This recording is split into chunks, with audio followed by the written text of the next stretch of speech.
The sun's not out, so I can't tell you which front it's all quiet on, but it's all quiet in that direction. Galvin Castine on Pointe Rush. Part of Pointe Rush. I'm not quite sure which part here. Turn Deep Bay at Pointe Rush. We've got a couple gentlemen here. What's your name, first of all, young fella? Brian McBride. Brian McBride. I think I've talked to him a few times before. And? I'm Greg Dew. Greg Dew. All right. And Brian, a few years back, you probably remember exactly when, Yep. we did a program on drones. Yeah. And you were, the first time we did any drone footage was with you. And you're now in the drone business. Well, yeah, we're hobby became kind of another career. You know, the more I played around with drones, the more I realized there was a huge opportunity to be able to drones can do a lot more than just take pictures and videos. They can do mapping and aerial inspections and go in places where it would be dangerous for a person to climb or go into.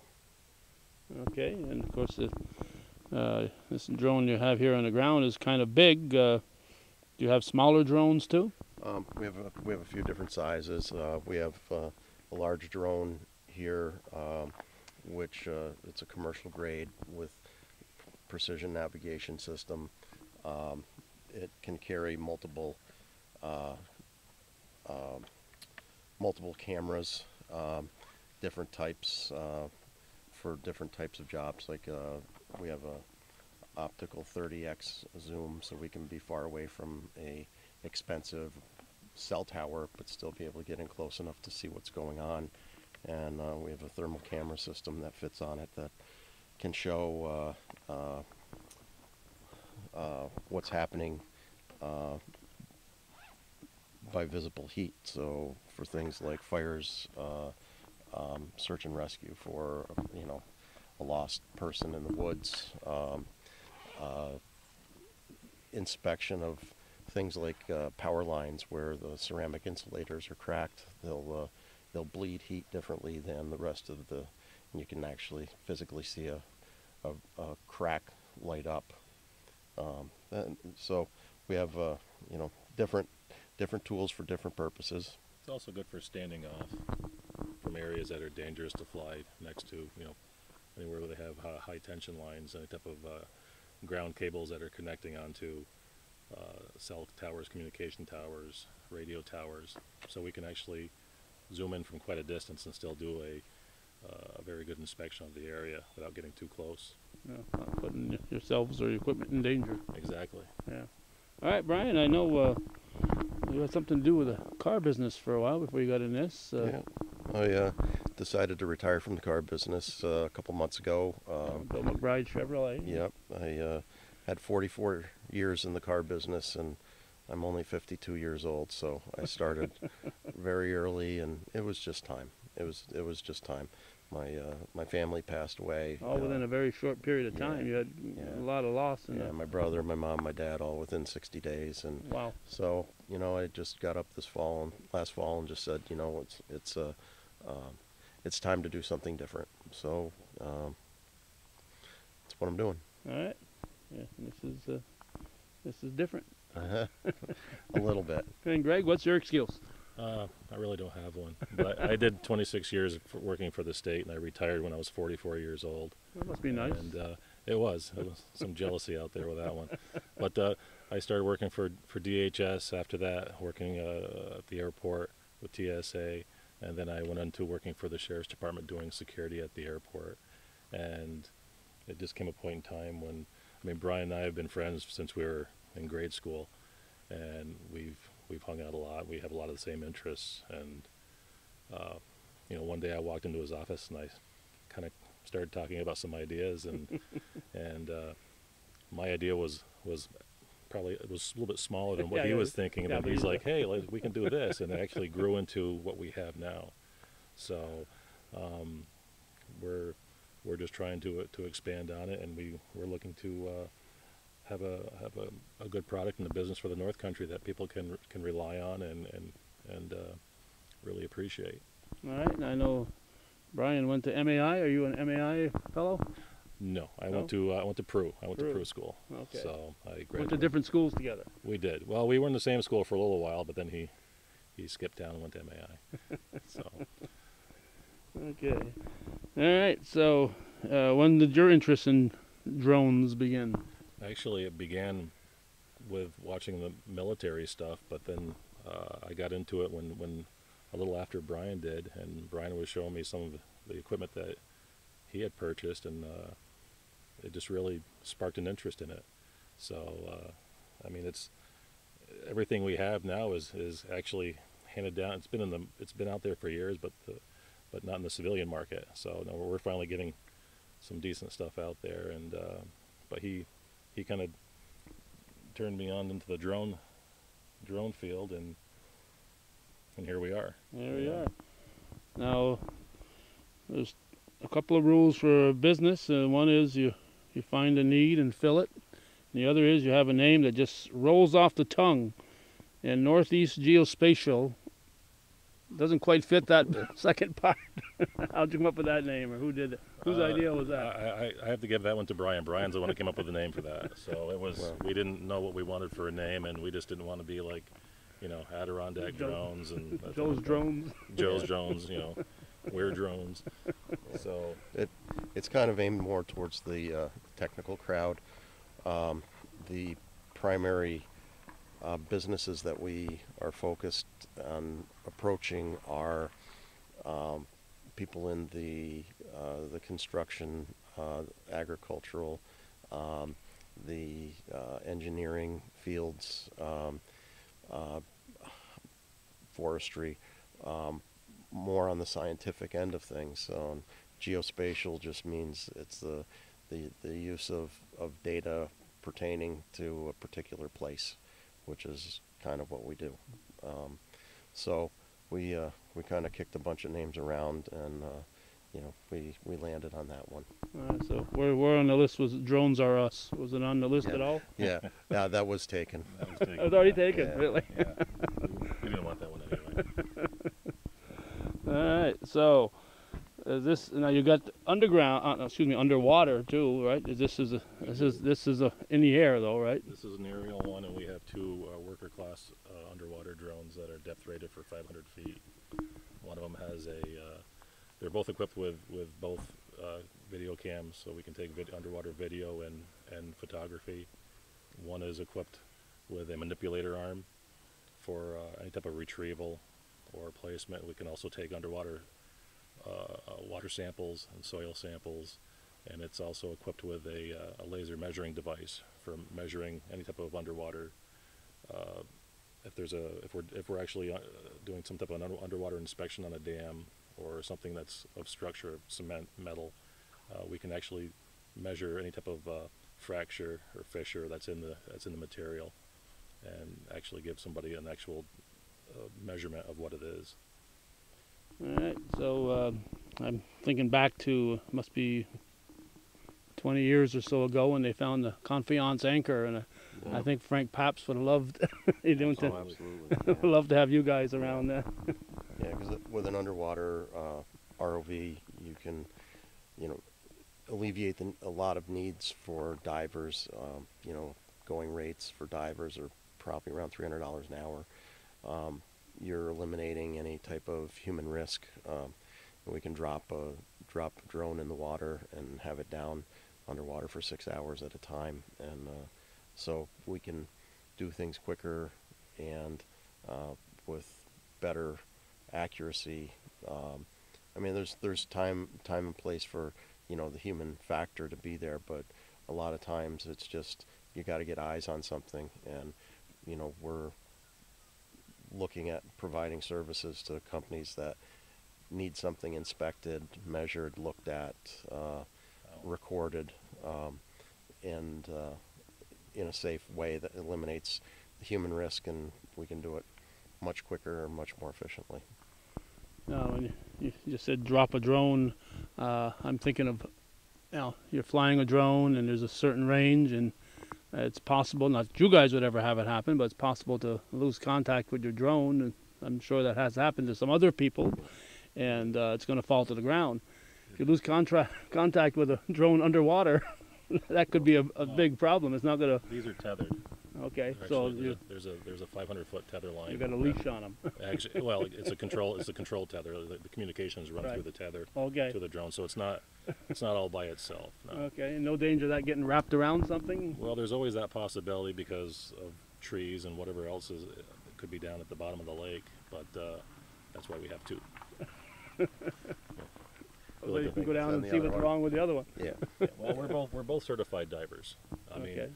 worst case scenario is we could actually go down, not to 500 feet, but I mean, down to a decent depth that we're allowed to go and find the issue, or we can actually maybe call somebody in. But we don't think we'll have that issue. How long is the tether? 500 feet. 500. So you can only, it goes down to a depth of 500 feet, so that's straight down. So Well, it's pretty much most areas of the lake. We can reach most depths of this lake right here, yeah, I would or any pond around the area. think the deep parts are maybe 400 or 500 feet. I don't think it gets any deeper than that, does it? Out in the- 399 is the deepest. 399 is down by deepest. the Essex Ferry. Okay. I think that's what I'd heard before was 400, so 399 would fall into that. Yeah. Well, 399 now. The water is low Yeah. today. In 2011, it was high, so Could be 398. Yeah. or it could be 407. Yeah. Yeah. Yeah, I'm sure when we had that high water a few Yeah. years back, it was It was a couple extra feet there. Yeah. it was over 399. Yeah. All right, so you actually think this thing is going to fly? I don't think the Wright brothers would have believed you if you had told them that you could put this in the air. Yeah, there's a little more tech than the Wright brothers had, but we probably would have been burned at the stake to bring this out back then. so we'll get set up and we'll give you a demo. All right, I might even watch you as you're doing this, so don't do anything that's secret. Okay, here's the. It's got to be, I'm guessing, at least 4 feet from side to side here. It's got 6 propellers, and we're going to be heading out and into the bay here on Point of Rush. There we go. Okay, we're going to attach this is a camera. Yeah, this is a 30x optical zoom camera, Mm-hmm. and this is what we attached on the bottom of the gimbal here. All right, now you said that And this, your drone has 6. Okay, go ahead. Tell me about the camera. We'll talk about the batteries in a moment. well, it's just a 30x optical zoom. This is what we use for doing long distance shooting. Mhm. If we're shooting around high trees, power lines, anything like that, we don't want to get too close to anything. And this gives great standoff performance for that. We can also put a FLIR camera on here, or 4K recording camera. There's different types of camera systems that you can mount on the bottom of these because this is a commercial grade drone. Mm-hmm. This also has 6 batteries, where a lot of the drones that you see flying today that people pick up are only using 1. But you're telling me off camera that you need all 6 to be operating. Yeah, What- it won't fly with just the two batteries or 1 battery. It has to So- have all 6. Do you get a note? Do you get a warning when the battery starts to go? Yes. Brian can get into a little bit more of the tech on it, but everything here these are all smart batteries, and when this actually runs down to a certain point, we'll actually have a warning of what the percentage of the battery is, Mm-hmm. and we want to be able to have enough battery in order to bring it back and land it safely also. Yeah. Because the way it sits right now with the camera and all that, you're looking at probably around 18 grand. So this isn't your No, this your isn't your $500. Yeah. Walk in the local convenience store drone. Brian, you want to actually get into the No, nitty gritty of this at all? Now I know after 35 years of charging batteries that you can have 2 identical, and one might keep a charge that's going to go for a certain amount of time, and another one just like it you bought at the same time is going to keep a charge for about 2/3 of that. So well, when these you are- replace these, you have to replace them all. When you have to replace the battery, you can replace one battery, but they work all together. So Right. you're looking at just alone in batteries is probably Well, around. the charging system has a conditioner built into it, so when you charge all 6 batteries at the same time, it knows there's a computer chip in each battery, and it knows a lot of data about the battery. So if it can normalize the charging levels for the batteries, and then our software can give us a report on the battery health overall. But so my question is, if you end up with one battery that's not doing as good as the others, they're all Yeah. the same age, do you think After you'll a certain have to after a replace certain them all at the charge same cycle, time? yeah, and that's like $700 Just for batteries. for battery for 6 Per- batteries. For 6 batteries? Yeah. Okay. Well, that's not. We have 2 sets of them, so we have backup batteries. I paid a couple hundred for one battery, so you know, Yeah. It's not cheap. no. All right. Let's move it out away from the. All right. It's a little overcast today. I'm sure they would prefer a bright and sunny day.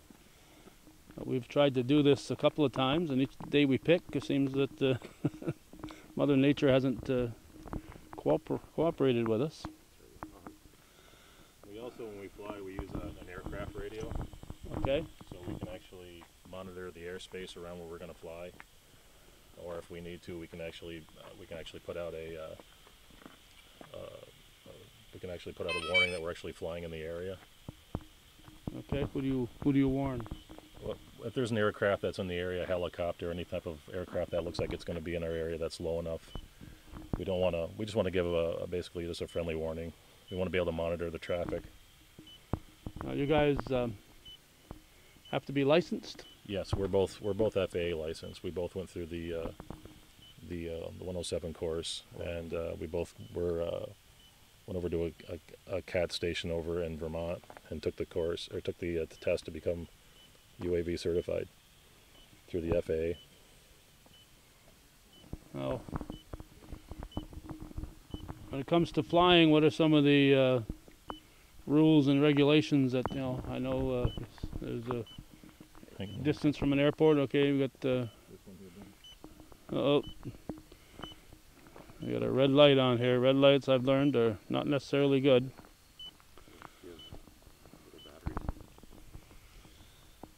Okay, we're back, and we got the green light, and Greg's gonna fire it up.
Now it's flying up there. Now, obviously the video camera isn't on all the time, or is it?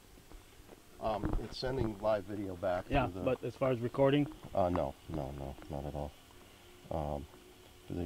Just to demonstrate the zoom capabilities. We'll pick a buoy out here. So we can.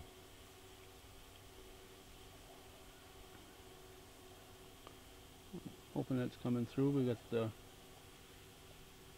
reflection. There we go.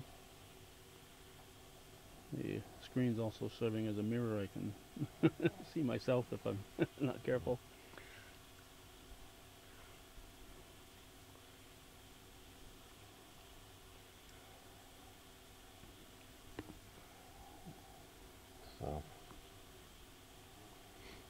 So we can manipulate it both on the screen or with the controls. And zooming in. Mm-hmm.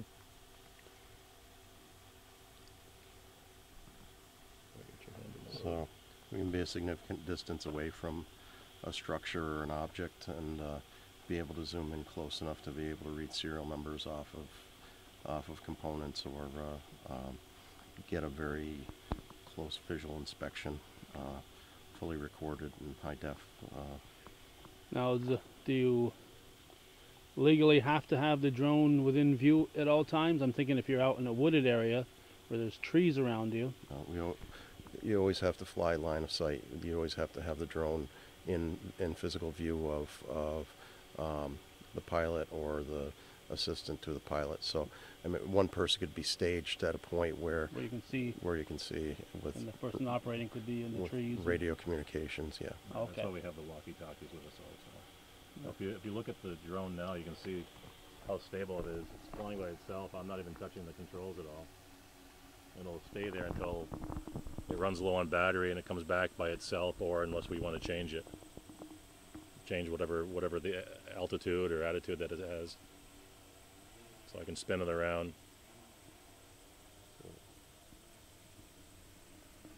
And you can start the camera up there anytime you want, or take still pictures or video the same camera? Yes.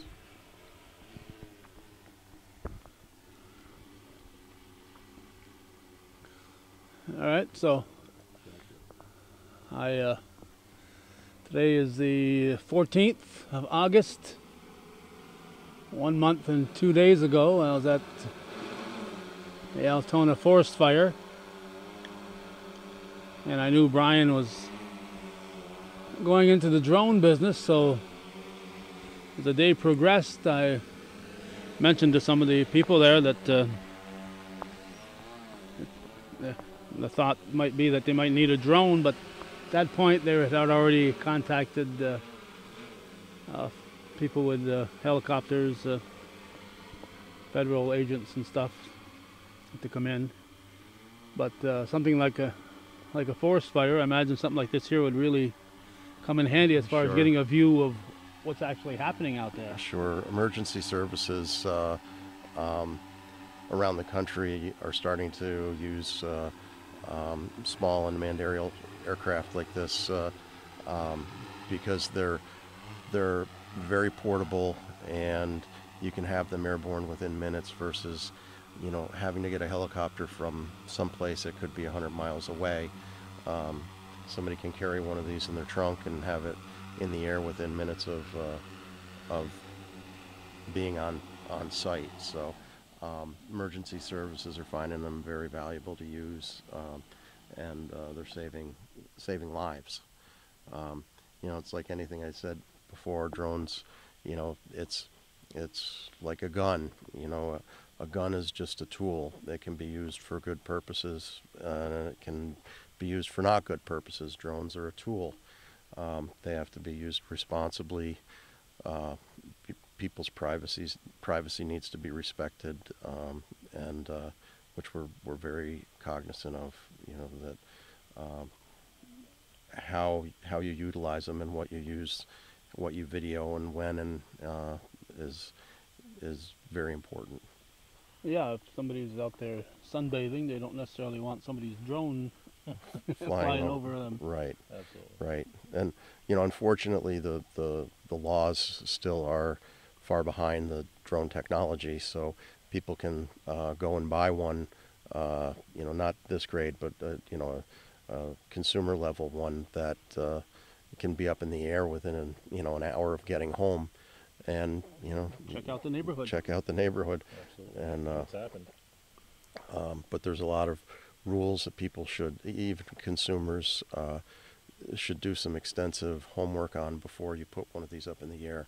They have the ability to injure people. They have the ability to compromise people's privacy, and you should be very well aware of what you can and can't do, and what you can do and shouldn't do with one. Now, I still see small drones for sale on a regular basis. Are there any requirements for somebody going into the store and buying one of those drones? I know you guys have to be licensed, but right now, no, there's no requirements. Just go in and buy one, and which, you know, it's what makes the country great, that, you know, we got freedoms to do stuff like that. But again, what you do with it when you get it home is important. It's very important that you understand, you know, you shouldn't fly more than 400 feet above the ground.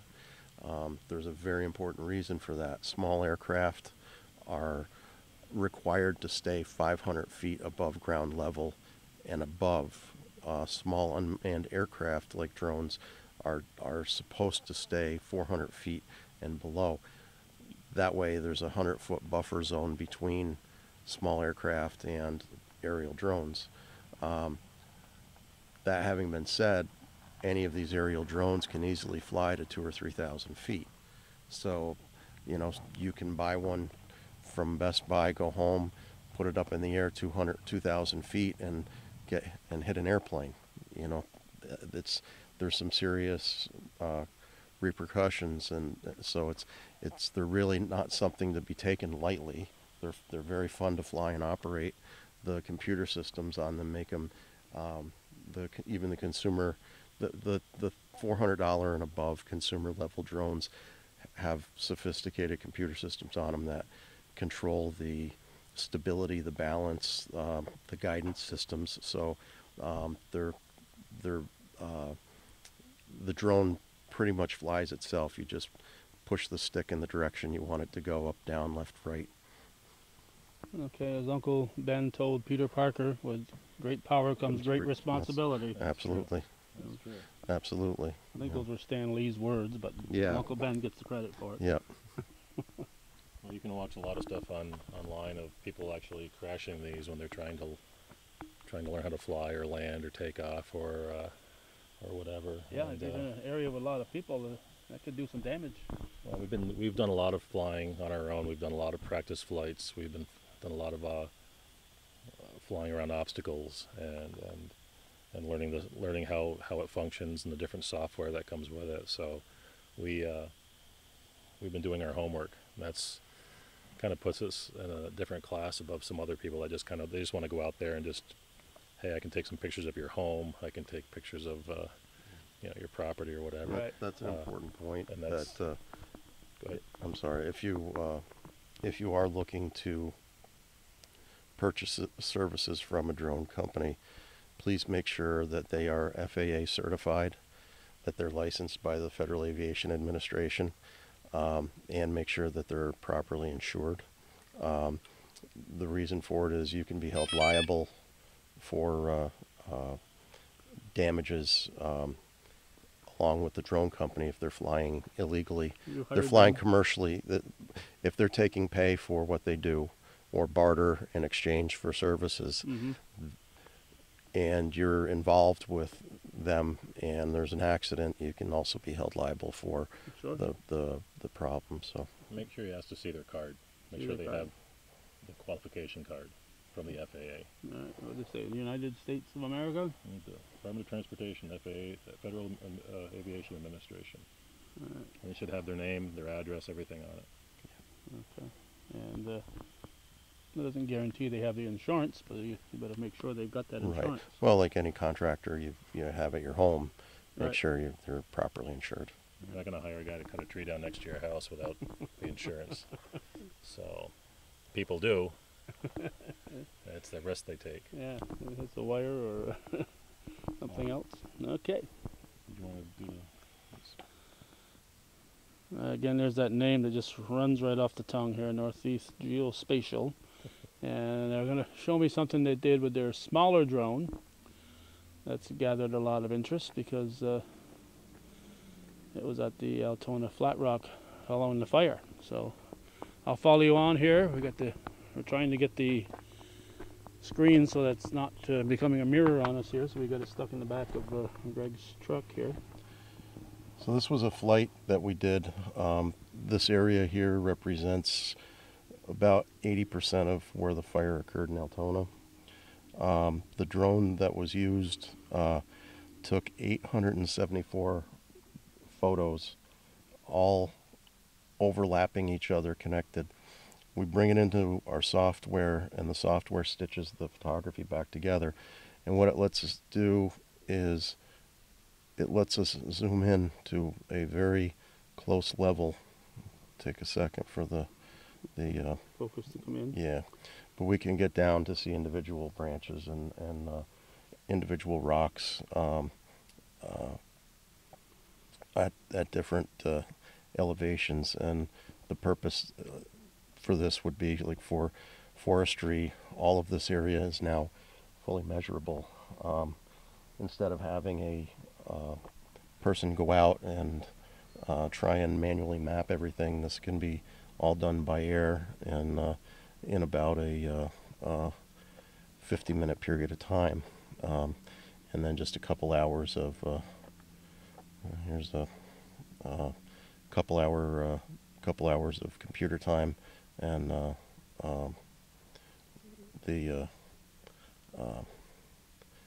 a very useful, meaningful mapping is now available for researchers or scientists to determine. You can see how clearly defined the fire was. The roadway that's up there protected the.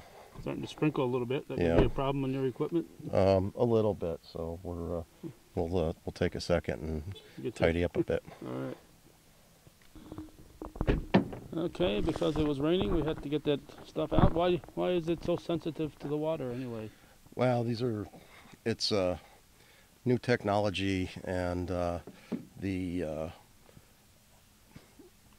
because the drones have to be as light as possible, trying to add waterproofing to them can make the costs go through the roof very quickly. So we stay with equipment that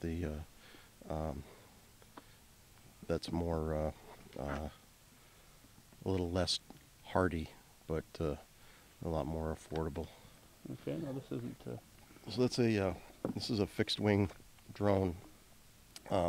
Really, the body of it is a high density styrofoam with a motor, battery, computer, and a very sensitive multispectral camera. This one unit has 5 cameras in it, and it's primarily used for agricultural use. So we can fly over crops, over forest canopy, trees, grass areas, and as the drone flies, it takes 5 simultaneous pictures. So each picture can be layered one over the top of the other in the software. And because these 4 are taking pictures in an infrared light spectrum, a lot of, it's a little techie and geeky, but when plants reflect light, you can determine a lot about what the health of the plant is, how much chlorophyll there is in the leaves, and with a little math and science, you can determine, are crops underwatered or overwatered? Are they under-fertilized, over-fertilized? Do they have stress from pest infestation, fungus? All this from a little camera like this. Well, now this obviously doesn't hover like your drone, your other one does. This So flies just like a plane. so it shoots fast. Yes, yep. We actually hand launched this one. Oh, okay. And Like a kid throwing his. the plane camera in the actually fits in the body, and there's a hole at the bottom also where it fires down through. How slow can it go? It only has 1 speed. 1 speed. And that it does about, I think it does about 45 miles per hour. And you can cover a lot of property with this. We actually did a shoot where we did some ground mapping. We flew about, how many acres was that? About 2,000 acres. About 2,000 acres. But we also have another piece of equipment that we can take this out of the body of this here and use it on one of our smaller 4-bladed drones. Okay. So this needs an area to land and to launch. Obviously, especially the land. The smaller, yeah, the landing part is can be a little hairy, but if you want to do a small area, especially if there are a lot of trees, a lot of power lines around, we can actually take that camera and incorporate it into one of our smaller drones and do a smaller area if there's not a lot of access, where we can actually use a flying wing. But this here would be for a large field, like a farm field or whatever. Correct. And you can see Yeah, we can do hundreds of acres in very short period of time. So you can see where you have the camera here in the front, but you have the actual multispectral camera in the belly of the aircraft. Okay, while we were looking in the back of your truck, we got interrupted here. It stopped sprinkling now, so it works. It worked, or whatever we did worked. Yeah. It stopped it. That video, actually, that was were those photos we were looking at. Was that a photo? It was a map. It was a composite map of about 220 acres of the area that burned in Altona. Okay. And So you've got still shots like that, and you've got Yep. video that's available on your Facebook page. So if Yes. people want to see this firsthand, yes, you can go online and check it out. Just type in Northeast Geospatial on Facebook. Yeah. It'll bring you right just remember, the Northeast is easy to remember. That Yeah. geospatial might be, people may have to say it a few times before Yes. they. Yeah. Well, you know, in hindsight, we probably could have done a little better, but you know, Well, you don't want just everybody contacting you. You want just important people, right? That's the idea. everybody can contact us. So We don't do weddings. we don't do weddings. Yeah. It's Yet. probably the name we Yet. should. That's probably the good name that should have. We don't do weddings. We don't drone your wedding. Or bachelor party. Yes. The nice aspect of this, it's built into a backpack, so you Oh. can actually put this on if you have to walk in anywhere where you can't drive into. Mm-hmm. You can actually just put it on like a backpack. Right. And it's not that heavy. Styrofoam, so Right. The battery that it has. yeah. Okay, so that's footage. The video of the Altona Flat Rocks and still shots. That's all Online. available there, and people are welcome to go and check it out and share it with their friends Absolutely. or whatever. Yeah, when we did the show with the with Eric Day and Greg Spinner, we looked at a little bit of it, but obviously running it through this camera as opposed to looking at it directly, Yeah. looks a lot better than what we're Yeah. going to show here. Yeah, most of what is shot by the equipment is in 4K, which is 4 times high def. So, the equipment's a little bit future-proof. All right.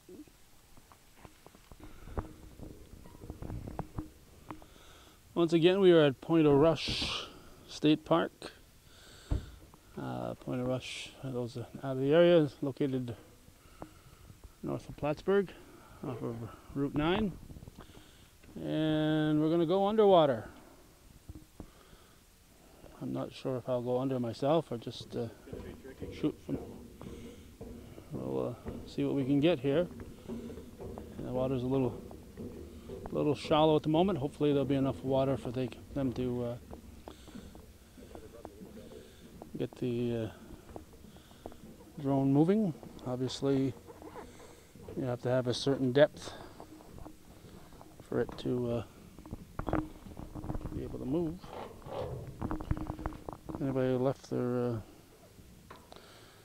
wire cutters here, the little pinchers. I found them. Very quiet day here out on the on this bay.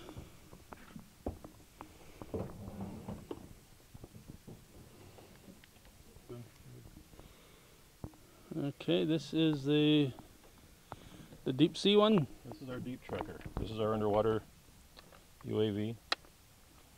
This is what's depth rated to 500 feet.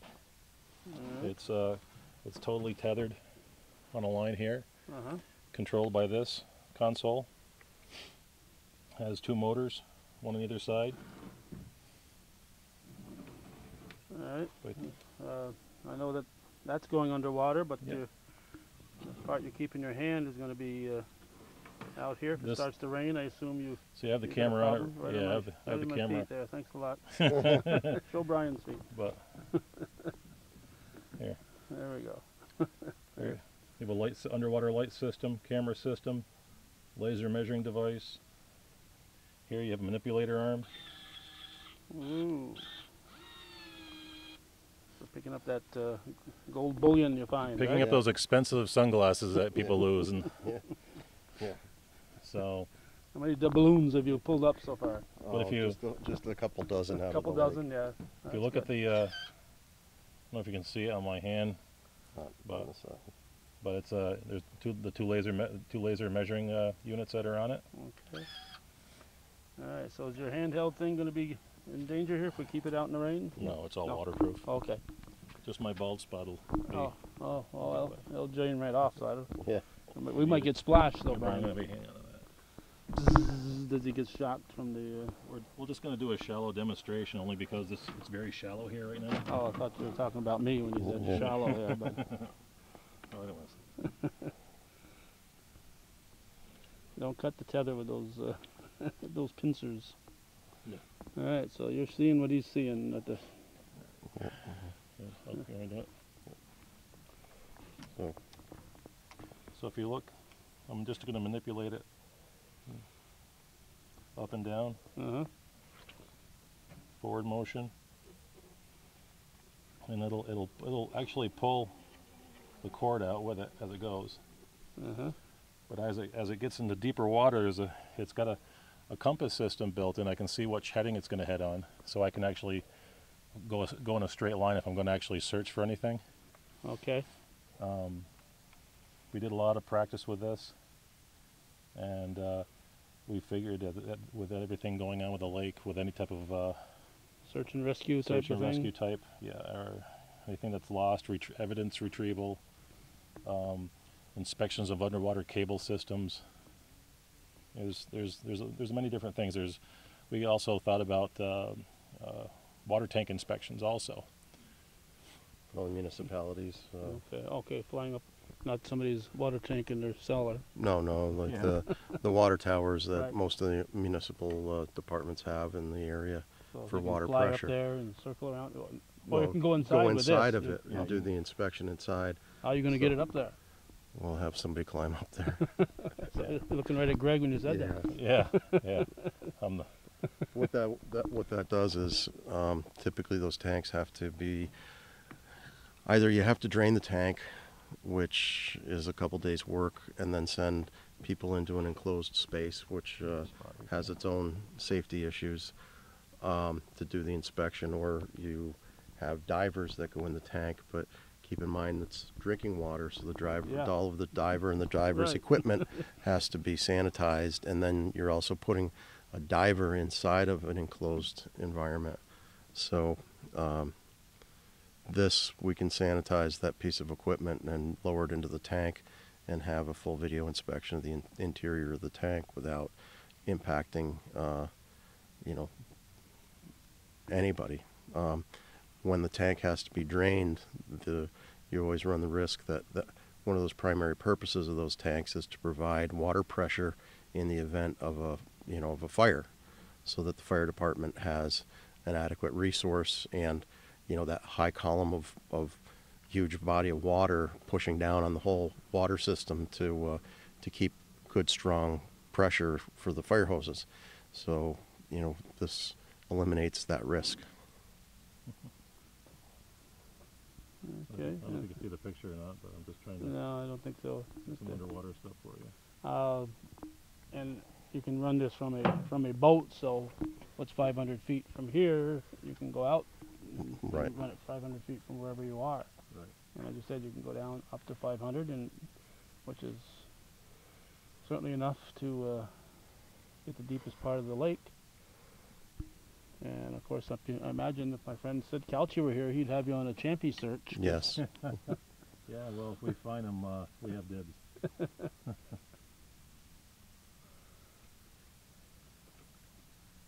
So this is, like I said, this is only a few feet deep Yeah, at so- the dock. It's probably I'm probably in about 4 or 5 feet of water, maybe out where I'm at now. Okay, how do you keep it height and depth?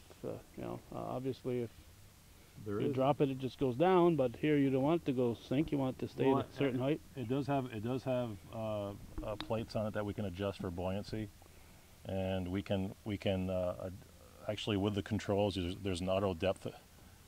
There's an auto heading and auto depth app on this that you can actually send it on a single linear course. Uh-huh. So right now I'm just playing around with it, just kind of doing it for demonstration purposes right now. And bring it back so you can see it. So yeah, you can swim like a fish. Huh? Yeah, I'm just, like I said, it's only in a few feet of water, so I'm just trying to keep Right. it off the bottom. Right. But it's very maneuverable. Like I said, for our main thing is for basically doing underwater inspections, utilizing this with any type of retrieval process that maybe law enforcement's going to need, or a company that may need some type of underwater inspection done of, you know, reservoirs, dams, agricultural things, looking for invasive species of plant life, fish counts. There's all sorts of different things we can do with it. And like Brian said before, it's got a dive timetable of about 6 hours, so we can actually stay underwater for quite a bit, and we have 2 of these. Oh, okay. So when one's out, one can be charging. Okay. And we won't say where it was, but you did, excuse me there, you did tell me off camera when we first got here that you did find a spot with a whole bunch of bass, and any of the bass yeah. fishermen out there, that place is available for a price. It is, yeah. Call me on my phone.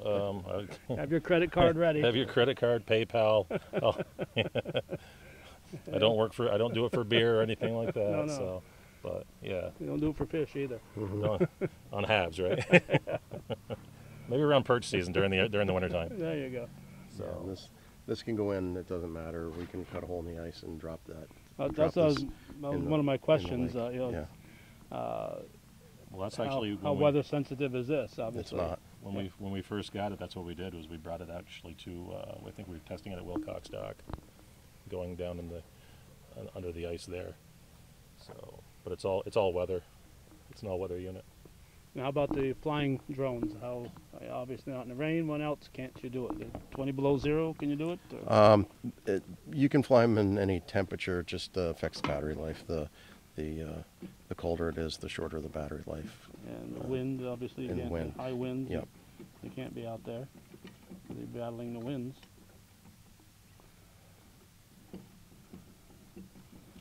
Once again, my weatherman has let me down. Thanks, Tom.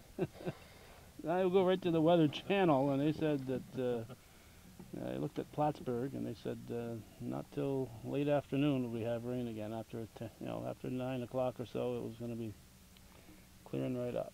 But I guess it's not raining enough for them to call it rain, probably. Yeah.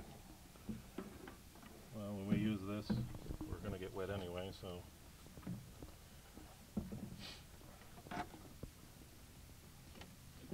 The deep trekker. Okay.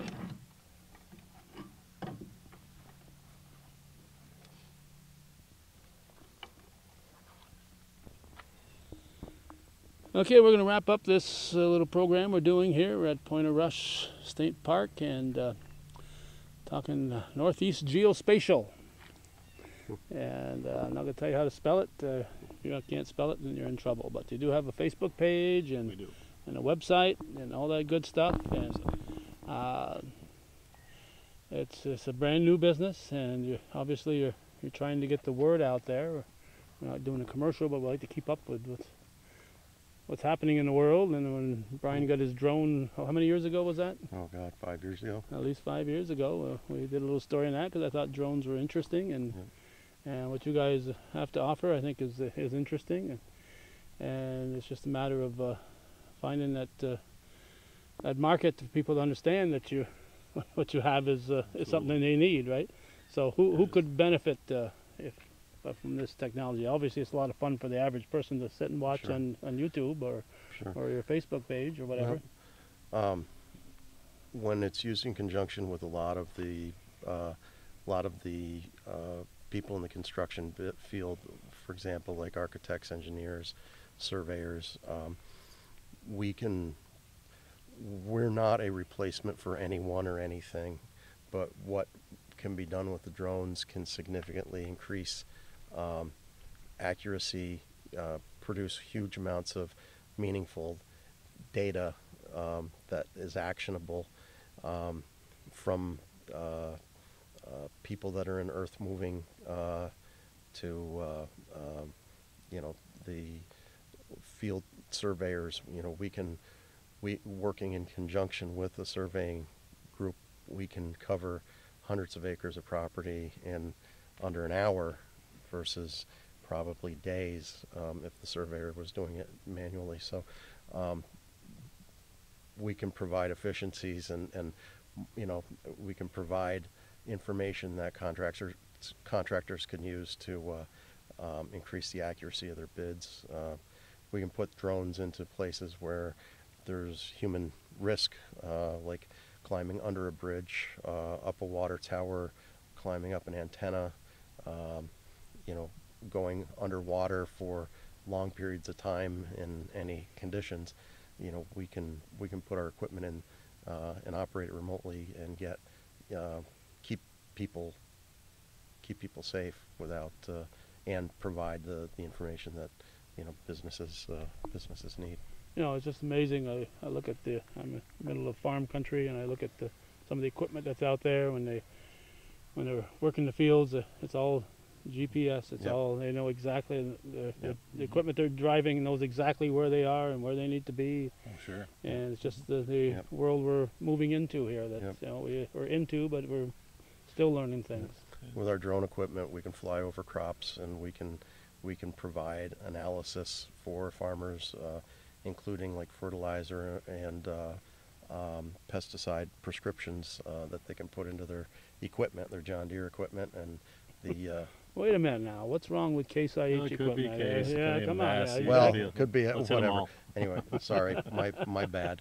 But all that equipment can take digital prescription where, instead of applying fertilizer or pesticides to an entire field, only the section of the fields that need to have it can be programmed in. All right, just a moment here. All right, I'm back. My battery said it had 9 minutes, and after 3 minutes, it said it had enough. So we're back. Well, we just want to say thank you, Calvin. It's an upstart business, and we are using the most current hardware technology, software technology.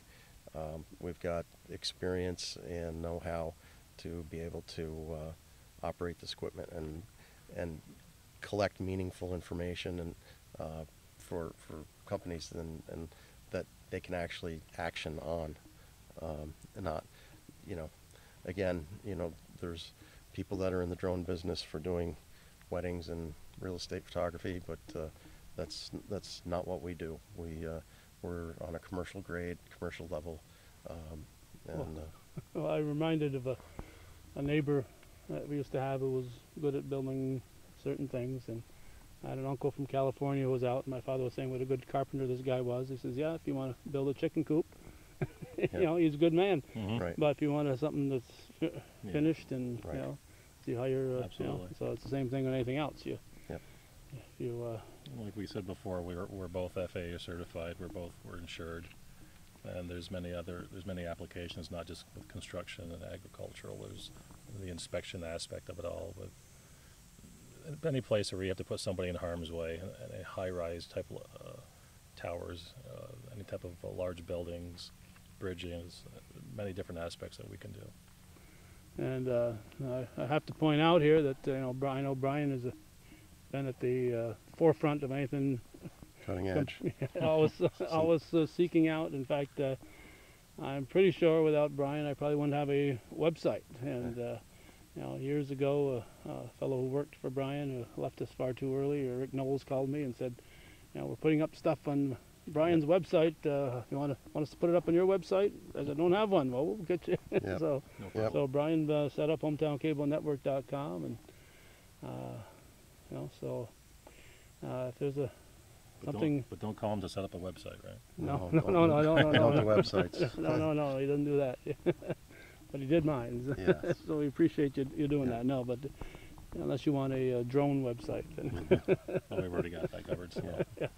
So again, you can visit the Northeast Geospatial on Facebook. They've got a website, and just sit and watch the videos if nothing else. They're interesting, and look at the photos. You got some great photos there, and I'm sure you'll be continuing to add to those. We're doing this on August 14th, We try 2018. We try to add something to it weekly, at least.